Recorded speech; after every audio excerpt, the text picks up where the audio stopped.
현장. 이웃 종교는 지금. 한 주간 종교계의 뜻깊은 현장들을 만나보는 시간이죠. 오늘 만나볼 현장은 개신교 현장인데요. 기독교 자살예방센터 라이프호프가 지난 20일 자살 유족들과 함께 자살 유족 지원과 보호를 위한 발대식을 개최했습니다. 우리나라의 자살자 수가 많고 그에 따른 자살 유족들이 받는 고통이 매우 큰 상황에서 이분들을 지원하고 보호하자는 건데요.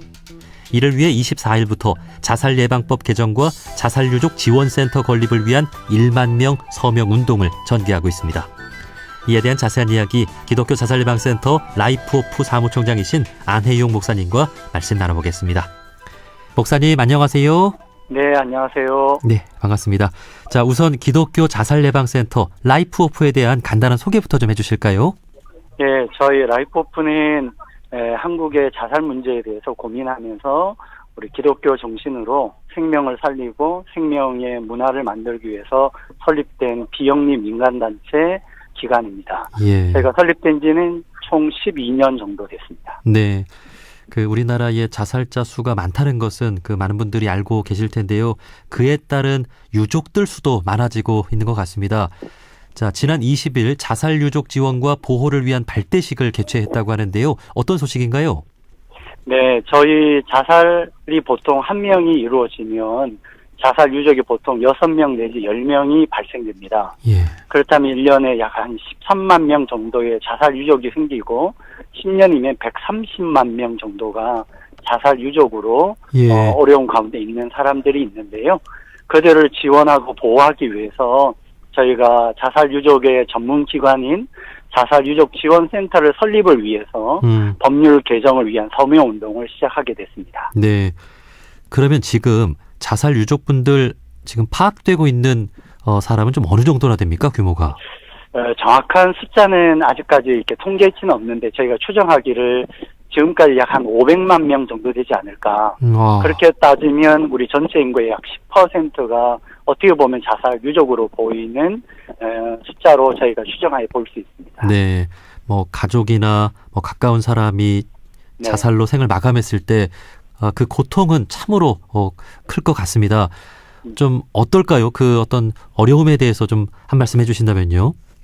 자살 유족이 겪는 어려움은 일단 사회적인 여러 가지 편견과 그리고 그런 인식 이런 것들로 인하여 힘들어하는 자살 유족들이 많습니다. 예. 그 중에 하나는 죄책감도 생기고 그때 내가 좀 더 도와줬으면 하는 마음도 생기고 또한 자살로 이루어진 죽음은 일반 죽음과 좀 다르게 어떻게 보면 평생 그런 상처를 갖고 사는 그런 아픔인 것 같습니다. 예. 뿐만 아니라 심리학자들의 연구에 하면 자살 유족이 다시 자살할 확률이 일반인보다 한 20배 정도 높게 나타나고 있습니다. 아이고, 그렇군요. 예. 예. 그런 의미로 본다면 자살 유족들을 잘 돌보고 그들이 일상의 생활을 잘 회복하는 것이 곧 자살 예방에 굉장히 중요한 영향을 미친다고 보고 있습니다. 네, 참 우리가 이런 생각은 잘 못했던 것 같은데요. 가까운 이웃 중에 이렇게 좀 마음의 고통이 큰 이런 분들이 있다는 것을 우리가 좀 알아야 될 것 같습니다.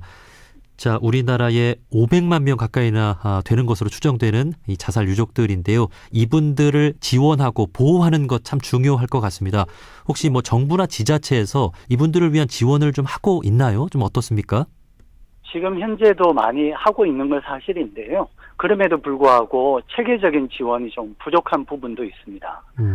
자살 유족의 범위도 아직 명확하게 법률적으로 정해져 있지 않다 보니 많은 분들이 좀 아직도 숨기고 있고 도움을 요청을 하지 못하는 형편이고 또 하나는 그들을 위해서 좀 더 체계적인 지원을 위해서 다양하게 자살 유족 원스톱 지원 서비스라고 이루어지고 있는데 지자체별로 하고 있는 데도 있고 하지 않는 곳도 많아서 예.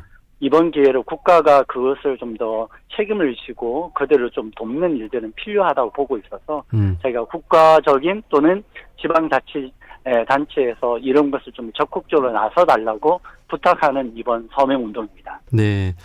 자, 그래서 이제 지난 20일에 자살 유족들과 함께 자살 유족 지원과 보호를 위한 발대식을 개최했고 또 24일부터 자살 예방법 개정과 자살 유족 지원센터 건립을 위한 1만 명 서명 운동을 이제 전개하는 것을 시작한 거죠. 이 내용 좀 자세히 소개해 주실까요?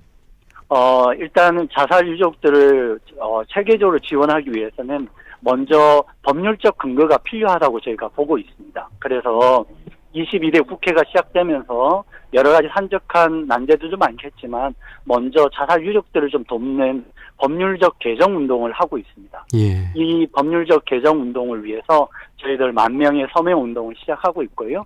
그걸 가지고 국회에다 요청해서 법률이 개정되면 그 근거로 자살 유족 지원 센터들이 좀 설립이 되지 않을까.